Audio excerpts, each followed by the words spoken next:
Blessings అందించడానికి విచ్చేసిన కృష్ణ ప్రసాద్ గారిని మాట్లాడవలసిందిగా రిక్వెస్ట్ చేస్తున్నాం.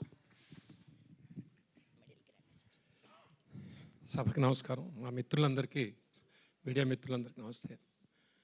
ఫస్ట్ ఆఫ్ ఆల్ కిరణ్ గారిది many happy returns of the day and this should be happiest birthday to you and the team.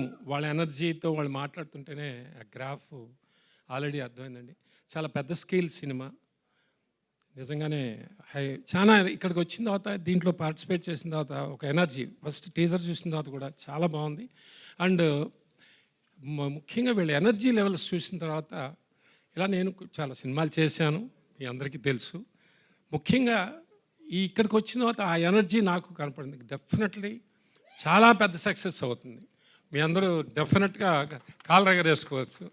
అంత చెప్తుంటే ఆ ఎనర్జీ నాకు అర్థమైంది. అందుకని పోతే ఇది చేయటానికి వీళ్ళందరూ ఎంత టీమ్ ఎఫర్ట్ అనేది కనపడింది, ఆ స్పిరిట్. నెక్స్ట్ దీన్ని చేయడానికి ఒక ప్యాషను, డబ్బు ఉంటేనే సరిపోదు. ఆ ప్యాషన్ వాడు గోపాలకృష్ణారెడ్డి గారు నాకు ఒక 2 years బిఫోర్ పరిచయం అయ్యారు. ముఖ్యంగా నా యశోదాలో ఆయన సహనిర్మాతగా చింత గోపాలకృష్ణారెడ్డి గారు ఉన్నారు. అది నేను గుర్తు చేసుకోవాలి. చాలా ఎంకరేజింగ్గా ఆయన నాకు నిలబడి ఫస్ట్లో బిగినింగ్ నాకు వచ్చి కలిశారు. చాలా బాగుంది. ఆయనకి ఆ ప్యాషన్ ఉంది, అలాగే పిల్లలకి అందరికీ ఆ ఫ్యామిలీకి ఉంది.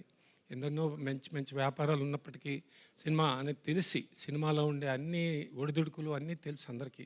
ఇప్పుడు ఉన్న ఫ్లక్చుయేషన్స్ అన్నీ కూడా చూస్తూ కూడా ఆయన ఒక అవగాహన చేసుకుని ఈ చిత్రానికి నిలబడి నేను ఈ సినిమా తీస్తున్నాను అని చెప్పానని వీళ్ళందరూ ఇంత ఎనర్జీలో మాట్లాడటానికి ఒక కారణభూతుడై, ఒక ప్యాషన్ మాత్రమే కాదు, ఒక కమిట్మెంట్ ఉన్నవాడు నిర్మాత. ఇట్లాంటి వాళ్ళు మా ఇండస్ట్రీకి చాలా అవసరం అండి. సో అయితే తప్పకుండా ఇట్లాంటి నిర్మాతలు ఎప్పుడూ సక్సెస్లో ఉండాలి. My best wishes to the entire team. Thank you very much. Thank you sir, thank you so much.